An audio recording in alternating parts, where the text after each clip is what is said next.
So, in this class now we will continue with the acquisition parameters, that is the different parameters which is required for setting up an NMR experiment.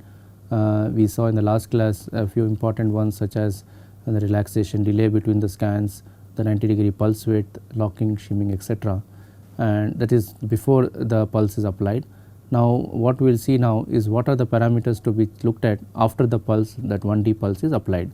So, this is shown here. This is the 90-degree pulse which is shown as a typical pulse program. So, we saw before this what all we have to do up to this point. Now, after the pulse is applied, then you have the signal which is called FID. So, this is the induction current EMF which is induced in the coil, and that is detected as an FID. So, now if you recollect, this depends on the T2. If the T2 is short, the signal goes down very fast. If the T2 is long, the signal will stay longer. That means this is oscillation. The oscillation depends how long the oscillation will happen forever, but it is reduced in amplitude because of this T2 relaxation, and the T2 relaxation reduces the intensity, and at some point it goes to 0. So, the acquisition time, how long do you record an NMR signal, depends on what is this T2 of the sample. So, in the previous class we saw that we should have a rough idea of the T1 because we need to set up the relaxation delay. In this particular case we need to know the T2 of the sample. So, we need to know both T1 and T2 of a sample for recording any NMR experiment. Again remember, T2 is something which you may know, and T1 and T2 will not know exactly for your sample. It may be a new compound every time you record. So, you should get a rough idea. So, again based on the size of the molecule typically the T2 values can be predicted. So, how long then this should be the time taken? This is typically the time taken about 3 times the T2, because after 3 times the T2 the signal has gone completely to 0. So, this is this can be mathematically shown like this, which I will show you, which I will derive now here. So, the intensity of this FID is equal to I0 into cosine the frequency, that is oscillation in time dependent, into e to the power minus t by T2. So, this is the FID, this is the form of the FID, this is what we saw in the last class. Now, if you look at this parameter here, this is causing the decrease in the intensity with respect to time. So, if I take t equal to 1 times T2, then your I is basically I0. Let us ignore this term, say cosine some frequency, that does not depend because that is just an oscillation, but here you see it becomes minus 1 because t is equal to T2. Now, this is 1 over E. So, 1 over E is 1 over 2.7. This is 1 over 2.7 E. So, this is about 30, so it has reduced to about 33%. So, you see it was earlier, this is if you consider I0 as 100%, now I0 by 2.7 is roughly 33%. So, the signal has decayed by 33% in 1 times T2. Now, if I take t equal to 2 times T2, then it will be here, if you look at here, it will be I equal to proportional to e raised to minus 2 e square, which is now further gone down by square of this. So, which is about 90%. So, in about 3 times T2 the I will be almost equal to 90 only 1% or 5%. That means, the signal has come down from 100% in the when it is here when t is equal to 0 to 5%. So, this reduction has happened because of using 3 times T2. So, by 3 times T2 the signal has reduced by 95%, and that is what we have to keep in mind, that when you set up this time delayed acquisition time, it has to be 3 times T2 and not more. If you give more than 3 times T2, if you look at this here, it will further go down to 1% or lesser than that, but then the signal is not present, but the noise will start coming because noise is present always, remember. So, noise is which is present coming from the electronics of the system, the hardware, and that comes it picks up from various sources down this line, and all the noises also are accumulated or are collected in FID. So, FID is a combination of signal and noise. So, if signal is gone to 0, but the noise never goes to 0, it is constantly always present. So, at some point your signal is 0, but the noise is present. So, signal to noise is 0 because signal is 0. So, this is what is the problem, that if you record this experiment for too long a time, then you accumulate noise, but there is no signal and the signal to noise goes down. And therefore, this is one of the practical reasons why many times people come up with the argument saying that they are not getting any signal in their sample, and the reason being they used a very wrong acquisition time, and they would have used probably 10 times T2 without realizing, because T2 is something you should have a rough idea, and if you wrongly estimate T2, then you will end up with if you overestimate T2, you will end up with using a very long time, and what happens is the signal has gone to 0, but the noise has accumulated. So, signal to noise goes down if you use a very long acquisition time. So, acquisition time has to be optimized based on the T2 value, again based on the experience. If you look at typically the organic molecules which we study in the laboratory, or if you consider biomolecules, we look in this range 100 milliseconds to 300 milliseconds. So, in NMR spectroscopy one has to keep in mind these different time values. This is very important because as we go on, it is one should have a feel of what are the different time scales you are using. For example, when we say pulse width, you should know that it is in the order of microsecond. If you look at relaxation delay, you should know it is in the order of seconds. And if you talk about acquisition time, one should know that it is an order of 100 milliseconds. So, these are the different time scales, and if one makes a mistake in this time scales remembering, then the acquisition and the spectrum becomes comes out bad. Now, the next step is again after when you are recording the signal, there is a hardware component called as a receiver. Again, as the word receiver suggests, it is basically receiving the signal. So, if you want to receive the signal, you want to receive at the maximum amplitude. So, therefore, you want to increase the intensity, the amplitude of the FID, it is amplified by then adjusting the gain in the receiver. So, this is what is done, this amplification is done so that maximum signal reaches the ADC. What is an ADC? ADC is called analog to digital converter. So, ADC is what is the next step after we record the signal, we will see that, and that signal to maximum signal to reach ADC, one has to therefore increase the receiver gain, and receiver gain is simply what is doing is it is simply amplifying, it is just scaling up the signal, but remember noise is always there in the signal. So, the noise also gets amplified. So, receiver gain is basically what it is doing, it is amplifying signal as well as noise. So, both signal and noise are amplified, and then that is fed to the ADC. So, this is where the dynamic range issue comes into picture. What happens is this ADC has a limited capacity to receive signal, it cannot arbitrarily receive any large amount of signal that you give.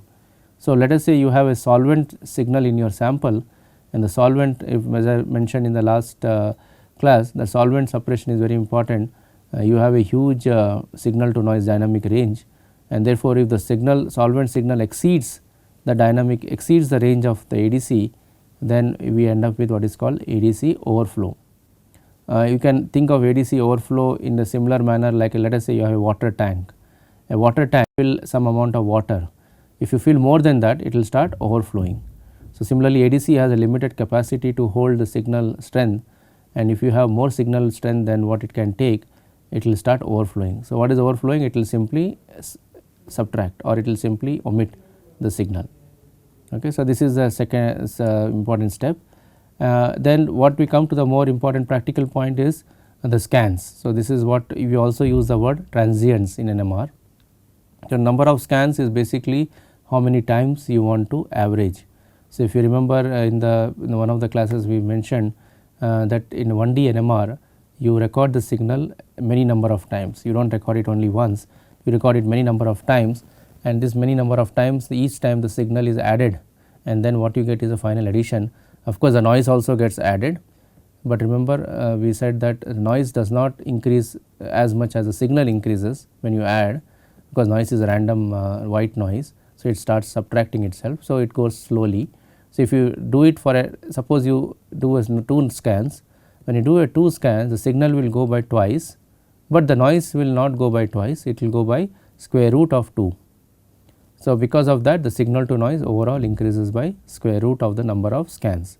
So, if you use 16 scans, your signal to noise compared to 1 scan, if you use 16 scans, then signal to noise will go up by a factor of square root of 16, which is 4. So, depending on the signal to noise, one has to basically give a large number of scans. So, again coming to from a practical standpoint, in organic chemistry and in the standard biomolecular peptides which we use which we record, typically about 8 to 16 scans are given.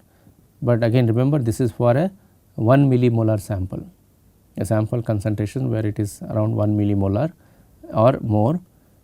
We can record good data with 8 or 16 scans. But if you go to carbon 13, remember carbon 13 we will see later that it is very insensitive compared to hydrogen. Why? Because the gyromagnetic ratio is less 4 times and the natural abundance of carbon 13 is also less. So, because of that you need more scans, and as written here, if you have a good concentration, typically let us say you have a 5 millimolar sample or 10 millimolar sample, then you need to record you can record a good data set with about 256 scans. Okay. So, carbon 13 remember is very less sensitive. So, this is the solvent separation part which we had a brief look at it in the last class. We will not go in detail, but I would just like to tell you about what a very most basic type of solvent saturation which is used very routinely, that is called as pre-saturation. So, pre-saturation is shown, the picture is shown here. So, this is called the pulse sequence again. So, remember before we apply the 90-degree pulse, this is the 90-degree pulse, we apply what is called as a pre-sat. This is a nothing but a low power continuous RF radio frequency, not a pulse now, because pulse means it is in the microsecond. But look at this delay, this is about, remember this is called relaxation delay, and this is of the order of a few seconds. So, for the entire relaxation delay period, what is done is a weak RF is applied on the solvent at the frequency of the solvent. So, when you apply a weak RF on the solvent frequency, what happens is you irradiate the solvent, this is called irradiation, and you equalize the population, of the alpha and beta state of the solvent. So, if you have to you recollect that we talked about 2 energy levels in NMR, alpha and beta for spin half nuclei. So, water for example has proton, and proton has alpha and beta states, but selectively if I apply a continuous RF only on the water protons, then the water proton populations between alpha and beta gets equalized after a long time, after a certain time, and that is called saturation. We will not be able to go in details of how that particular saturation happens, but the idea is very simple, that you take the solvent, the signal, the chemical shift value of the water protons, and you apply at that frequency a weak continuous RF. Weak means is a really weak signal. This is the strength of this signal is typically about 50 to 100 hertz. Remember in NMR when we talk about strength of a irradiation, we talk in terms of hertz. So, this is typically kilohertz, the 90-degree pulse width, but this is typically 100 hertz, 50 to 100 hertz. So, at that frequency the 100 hertz is the range of the amplitude of the irradiation, but it is applied on the water resonance or the water proton, the solvent proton. So, because of that the solvent proton populations get equalized, and remember when the populations are equal, the population difference is 0. So, when population difference is 0, no NMR can be done. So, that means what this process is doing, it is trying to make the solvent signal become 0 by equalizing the population. So, you can, it is like a weak irradiation, we also use the word saturation, and hence the word pre-saturation comes, pre-saturation because it is applied before this 90-degree. Then you apply 90-degree pulse in for a general for all atoms, for all nuclei, all spins in that molecule. So, what will happen when you record this signal here, there will be no contribution to the FID from the solvent, because solvent has been already killed or eliminated from the spectrum by irradiating. So, the oscillations, that is the chemical shifts what you see will only come from the compound peaks, and the solvent peak signals are or oscillation is gone. So, when you do a Fourier transform and finally get a spectrum, your spectrum will not contain any solvent peak. So, this is one way to do the solvent separation, but this is a very crude approach, a brute force approach. We use the word brute force. The reason being, you are simply doing a just applying a hard radiation or irradiation at a weak radiation at the solvent line. So, this is not really the best solution many times, and therefore, pre-saturation, although is used, is the most common approach, is not the best approach. The best approaches are more advanced, called water gate, wet, etc. We will see that not now, but in the third or fourth half part of the course, where we look at more advanced topics. So, once the data of NMR data is recorded, this next step is to do what is called processing the data. So, remember what data comes out in NMR is called FID, and FID is basically the raw data which is recorded physically by a signal, by the spectrometer. But that is not what is the spectrum. The spectrum still has to be obtained by massaging the raw data, and the raw data is massaged by doing many things. Then it is converted into a spectrum by Fourier transform. This is a mathematical technique, which is why the word FT-NMR is used. But even after Fourier transform, the data is not completely ready to analyze, because there are certain things which we have to further do on this NMR spectrum, and that finally, after all these steps, is what we say that the spectrum is ready for analysis. So, we will see these steps now one by one. So, the first thing is called applying a window function, or this is a Greek word apodization. So, what is this thing? What do we do in window function is the following, that if you remember the FID, let us go a little further to see this FID, and we will come back to the previous slide. So, this is an FID, this is an FID, oh sorry, this is an FID. So, you see this is called a raw FID. Raw means it is the crude FID which is coming out of the sample, and this is what is captured by the preamp, and then this is stored in the computer in a digital form. This is what is digitized. Now, we have to convert this into a spectrum. So, before doing that, we do what is called apodization. Apodization is like multiplying this whole signal with a exponential decay. So, if I multiply this line, what you are seeing line here, if I multiply with this FID here, I will get this is the answer, this is the output. So, you see the signal is going down, down, down slowly and finally going to 0. Why this happened? Because this is coming of this exponential decay. Because of the decay, the signal has gone to 0. So, you see what we have done is we have forced the signal to go to 0. The signal was not going to 0, there was, of course, signal is already 0 somewhere here, and all these things what you are seeing is noise. So, this is how the noises look like. So, the signal is present only, you can see clearly the signal here, that is FID more clearly only this side. This part of the FID is only noise or signal, a little amount of signal with noise. So, therefore, we do not want to have this portion, because this portion if I can include in my processing, my signal to noise will go down. Why? Because the noise is only present and signal is absent. So, therefore, we try to filter means we try to stop the data here, and what we do is we only now take this part of the data, and this part is anyway 0. So, this does not contribute to signal. So, you can see this is what happens. So, this is your signal. If I do not apply any window function, means if I take directly this, you should look at this picture here.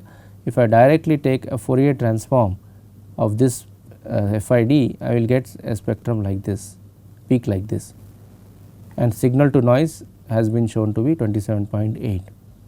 This is from the book by, this whole thing has been taken from this book by Keeler and Pavia. So, one of the books, all this book explains. So, the picture is taken from there, and then you can see the signal to noise has been calculated to be 27.8. That is the height of the signal divided by the height of the noise. But now, when I do an apodization, I smoothen the signal, I mean I apply truncation, this is called a window function, and you basically make the signal go to 0, and when I do a Fourier transform, I will get a peak like this. So, if you compare these two pictures here, you see this picture looks much better, the second one, because the noise level has gone down. But what has also happened is your signal height is also gone down. Okay. So, why the signal height has gone down? The signal height has gone down because the peak has become wide, peak has become broad. So, it was earlier 1 hertz was the line width, here it has become 2 hertz. So, obviously the height will go down. Remember, in NMR the area is always constant, because the area under the peak, it gives you the number of hydrogens. So, for the same sample, whatever I do, my area under the peak should not change, because that is the important point, because that is what I need for my quantification. So, the area of the peak does not change, then if I increase the line width, I have to compensate by reducing the height. So, automatically the height is reduced, so that the area is kept constant, but here the noise has gone down also very high, now down a lot. Therefore, when I take a signal to noise value, I will get better value compared to this, is almost double. So, you see, by doing this exercise of a window function, I can improve my signal to noise tremendously. Of course, this is not always a factor of 2, it can vary from any way, but typically it can go from 1.5 to a factor of 2, 2.5. So, that is why it is very important to do window function. Again, in nowadays spectrometers, these are done automatically by typing some commands. So, most of the users or students are not aware of what is happening behind the screen. So, therefore, this slide is basically meant to show you that what happens when you process the data. So, there are different ways to apodize the signal. You can take only the first part of the signal, you can multiply with different functions, these are called window functions, and based on that you have to we can do the processing. So, one thing important to note here is the resolution, and this is a very important point in NMR. So, one thing a theory of NMR which we will not go into detail, but it comes from the Fourier transform, that the signal is basically present in the beginning. If you look at the FID here, what is happening is the signal is present in the beginning. As the signal time proceeds, the signal goes down to 0. So, that means your sensitivity is all focused in this side. So, if you want to get a very good signal to noise like we saw in the last slide, then your emphasis, that means your focus, should be on this part. That means you should not give too much importance to this side. When you say too much importance, it means you multiply with a function which takes this part to 0, and what is more important is this part.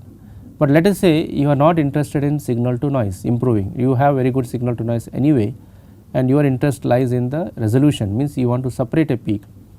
If you want to do separation of peaks better, then this portion of the spectrum plays a role, the later part of the FID.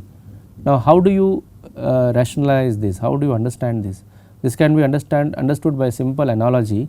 Let us say we have two trains moving at, let us say one moving at 100 kilometers per hour, another moving at 102 kilometers per hour. That means there is only a difference of 2 kilometers per hour between the two trains. Now, I start the race, the two trains start at the same time, but initially they are moving at the same speed, I mean same distance, the distance separation between them is not going to be visibly different. Only when you wait for a long time, then the trains would have really separated in real time and separated in time space by a large distance. So, therefore, if you have two signals, means two frequencies which are very close, that is like the speed of the train, then you need to wait a long time in the FID for them to be really separated from each other. In the beginning, the two frequencies will look very much alike. You will not be able to say that there are two frequencies here, but only if you wait for a long time towards this side, then you will start seeing that there are two frequencies. What it means, that your resolution, that is the separation between the peaks, appears on this side more than what appears on this side. So, that means if I want to get a better resolution, my emphasis or weightage or importance should be given to this part of the spectrum rather than going to this part, and that is again done by using different mathematical functions, that is the window functions, and you can look at this kind of a function here. What is happening here, if you see, it is giving very less weightage to this part. So, this is multiplied with the FID, this is the raw FID. If I multiply with this is what shown here into FID, I will see that the initial portion is going to 0, but I am giving more importance to this part. So, therefore, my separation will become better and better, but the signal to noise will go down. And why is that? Because the spectrum is given less importance here, which is where the sensitivity is there. So, the signal to noise goes down, but the resolution improves. So, therefore, in NMR, that is the major standard thing which we say, that if you want to gain sensitivity, you have to lose resolution. Why? Because if I want this part of the spectrum, this portion I have to sacrifice, that is where the resolution is there. But if I want to get resolution, then the sensitivity I have to sacrifice, because resolution is on the other side, second half, the sensitivity is not so much there. So, the resolution and sensitivity are kind of complementary, and to gain one you have to lose or trade off the other. So, this is what is shown in this slide also, that if you want look at this here, the emphasis is given on this part of the signal, and therefore, the signal line looks broad. But if I want to get a better resolution enhancement, then I will give less weightage to here and I will give more weightage this side. So, you can see here that lines are now, you can see some resolution, means the lines are getting sharper and there is a separation. Here you cannot make out how many lines are there, peaks are there, but here you can start seeing the peaks. But of course, not shown here, but the sensitivity goes down because of less weightage given to the beginning. So, the next step is to then Fourier transform the spectrum and by applying the upwardization, and you get a peak. This slides basically talks about what is called truncated FID. What it means is that suppose you have an FID which you do not complete. Remember, we mentioned in the last class that the acquisition has to be or in this class in the beginning we saw the acquisition time has to be 3 times the T2, but that does not always happen. There is a decrease in the signal to noise if you do not record, and when you truncate the FID, this is called truncation, you will get bad spectrum because of what is called as wiggles, and to improve that we apply this window function and do Fourier transform. So, we will come to this end of the class today. In the next part we will look at how the signal spectra, now once we have recorded the spectrum in different and process the data, we will now start looking at how it can be analyzed and the data can be interpreted.